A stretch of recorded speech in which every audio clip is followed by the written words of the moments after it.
A presença hoje é do jornalista e publisher Antônio de Pádua Gurgel, com quem nós vamos conversar.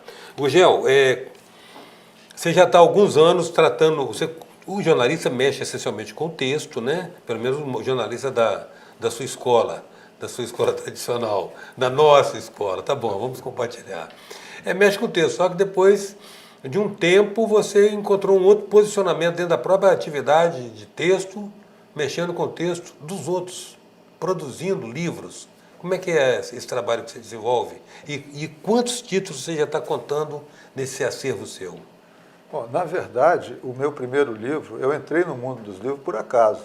Eu estava desenvolvendo um trabalho para o Pasquim, um projeto para o Pasquim, de um caderno especial, em 1983, quando houve uma conferência no Rio de Janeiro da Internacional Socialista. O Brizola era o governador e era vice-presidente da Internacional Socialista. Então, ele convocou uma conferência no Rio, com a presença de Mário Soares, Willy Brandt, Felipe Gonzalez, François Mitterrand, os grandes nomes da Internacional Socialista, da social-democracia europeia, que era a mesma escola dele, Brizola, né? E aí eu fui convidado pelo Pasquim para fazer um caderno sobre o socialismo no Brasil. E esse caderno circularia durante o período em que essa conferência estaria se realizando. Acontece que poucas semanas antes eu comecei a levantar o material, fiz uma pesquisa árdua, coisa e tal, e quando estava pouco tempo antes, umas 2 semanas antes da conferência se realizar, o projeto dançou, o projeto caiu, e aí o superintendente do Pasquim me chamou e falou: Gurgel, não vai rolar, teve um problema lá no Pasquim, não vai rolar. Eu falei: rapaz, mas depois de 3 meses andando pelo Rio de Janeiro de ônibus, na chuva, no sol, para recolher material, você veio me dizer isso, o que eu vou fazer com esse material? Aí ele falou: faz um livro. Aí eu falei: eu fazer livro? Quem sou eu para fazer livro? Eu falei: não, rapaz, não é tão complicado assim, enfim. Para encurtar a história, né, a história é um pouco longa, mas para encurtar a história foi assim que eu entrei no mundo dos livros.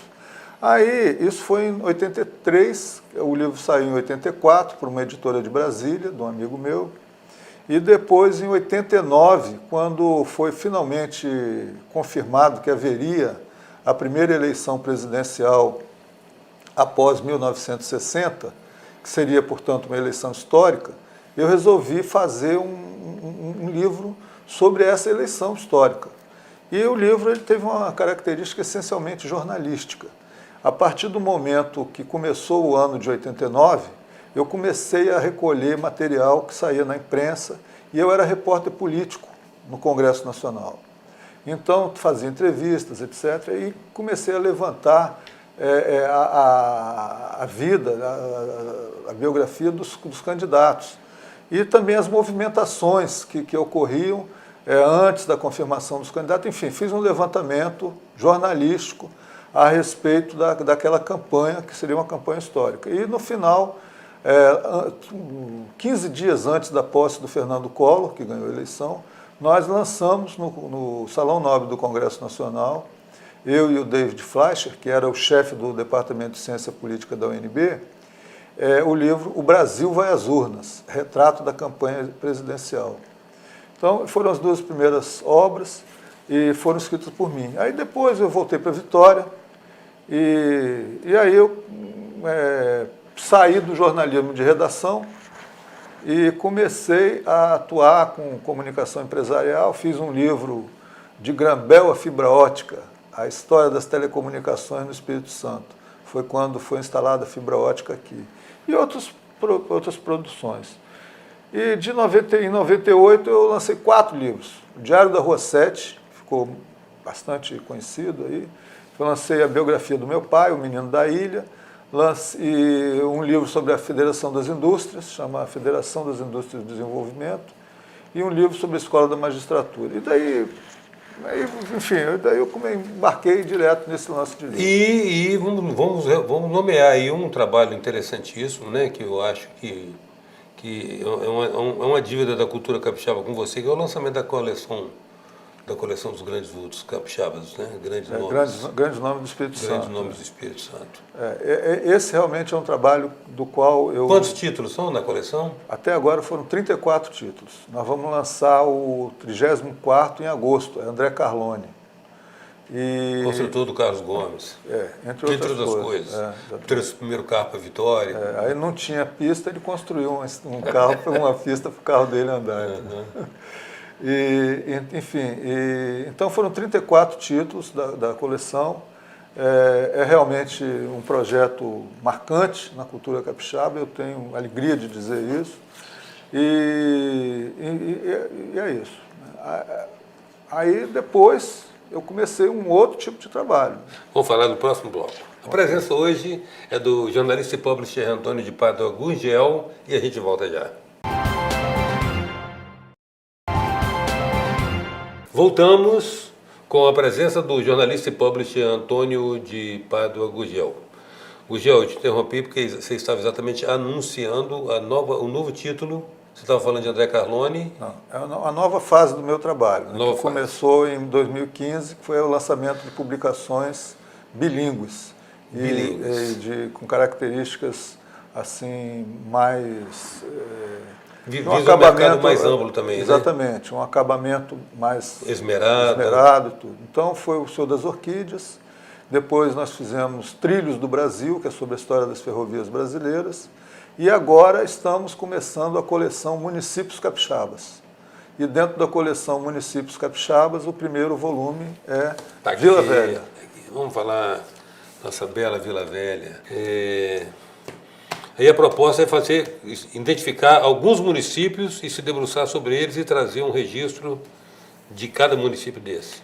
Porque o objetivo, na verdade, ele além de ser uma fonte de pesquisa, e parte desses livros vai ser destinada a bibliotecas escolares, além disso, a função dessas publicações é promover o município, servir como divulgação, funcionar como um cartão de visita do município. Então, por exemplo, se o prefeito vai fazer uma visita, uma viagem dentro...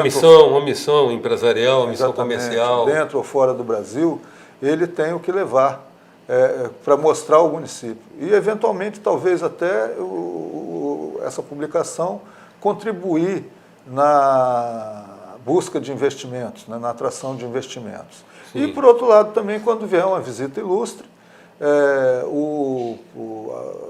ser presenteado, e também nós vamos disponibilizar essa publicação em locais onde há fluxo turístico, nos bons restaurantes, nos hotéis, no Convento da Penha, na Fábrica Garoto, no Museu Vale, enfim, em alguns lugares onde possa haver pessoas interessadas por esse tipo de publicação. Eu gostaria de aproveitar esse tempo que nós temos ainda nesse segundo bloco, já que teríamos muito mais a falar sobre, inclusive, a carpintaria de publisher que se desenvolveu, a identificação da pauta, a roteirização de um livro, a capacidade de contratar redatores que você considera a altura daquele texto, que você está assinando, a responsabilidade é sua, então você é um corresponsável no mínimo por um texto assinado, a impressão, se o Parque Gráfico de Vitória atende a sua demanda, você tem que fazer fora, que houve época em que os parques gráficos do sul do Brasil eram mais competitivos, mas eu prefiro trocar isso tudo para saber de você uma coisa. No que você se debruçou sobre a história de Vila Velha, o que você ficou sabendo? Olha, tem vários aspectos muito interessantes, né? O primeiro é essa questão da autonomia municipal, da emancipação política do município, que ela não é um puro dado histórico, ela tem relevância no próprio processo de desenvolvimento da cidade. Agora, uma figura que eu estou aprendendo a... Bom, conheci pessoas muito interessantes, inclusive o senhor Edivar Alcântara, que é o presidente da Casa da Memória, da Fundação do Estudo Histórico Geográfico do Espírito Santo em Vila Velha, que é um grande pesquisador, tem um excelente acervo e que presta um grande serviço ao município e ao Estado. E outras pessoas também. Mas eu fiquei apaixonado pela figura do Vasco Fernandes Coutinho. Que já foi título da coleção. Exatamente. Foi um dos primeiros títulos da coleção, foi o Vasco Fernandes Coutinho, escrito pelo Alvarito Mendes Filho. E o Vasco Coutinho, ao contrário do que se diz, ele não foi um homem fracassado. Ele pode não ter sido um gestor super brilhante, mas ele teve dificuldade, as dificuldades que ele encontrou são relacionadas com, primeiro, o local onde a capitania foi instalada, aqui Vila Velha, era um local muito vulnerável aos ataques indígenas, né? E os índios realmente expulsaram os portugueses daqui, tanto que eles tiveram que transferir a sede da capitania para a ilha de Santo Antônio, né, que tem esse nome porque ela foi visitada pela primeira vez no dia 13 de junho, que era um dia que a Igreja Católica consagra a Santo Antônio, de Pádua, né, que foi um grande santo. Tuxará. Exatamente.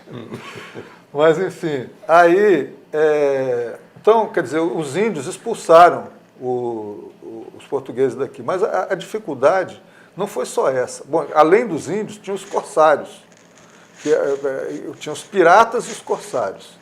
Os corsários eram aqueles que atacavam, muitas vezes representavam... O interesse de potências ultramarinas. Os piratas eram bandidos, eles eram assaltantes do mar, né, na época. Então tinha os piratas e tinha os corsários. E além de tudo isso, tinha falta de recursos.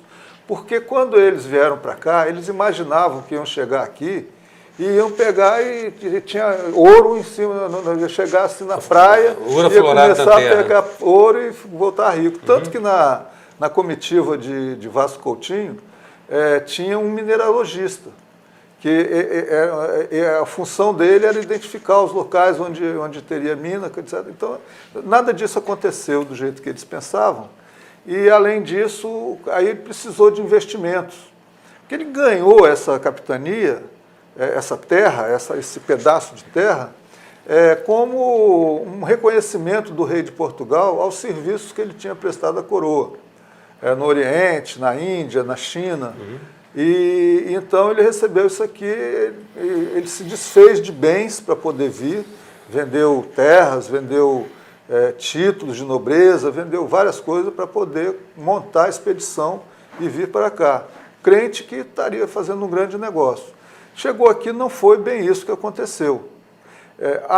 Mas acontece que ele lutou de todas as maneiras que teve para que a capitania se desenvolvesse, mas ele não obteve sucesso nisso, apesar de que o que a história oficial diz, de que ele morreu na pobreza, morreu bêbado, não sei o quê, também não corresponde à realidade. Na verdade, os seus descendentes administraram a capitania do Espírito Santo por mais de 70 anos. Então, quer dizer, se o filho dele foi donatário, ou capitão mor, também como se chamava, durante tanto tempo, não é possível que ele tivesse caído na sarjeta de Lisboa. Vou aproveitar isso como pauta para fazer um resgate, chamar um historiador aqui para nós fazermos esse devido resgate. Foi o personagem que mais te impressionou, né? Ele é um grande... Sugiro o professor Edivar, como você falou. Não, nesse caso aí seria ou o Estilac Ferreira dos Santos ou então o Francisco Aurélio Ribeiro.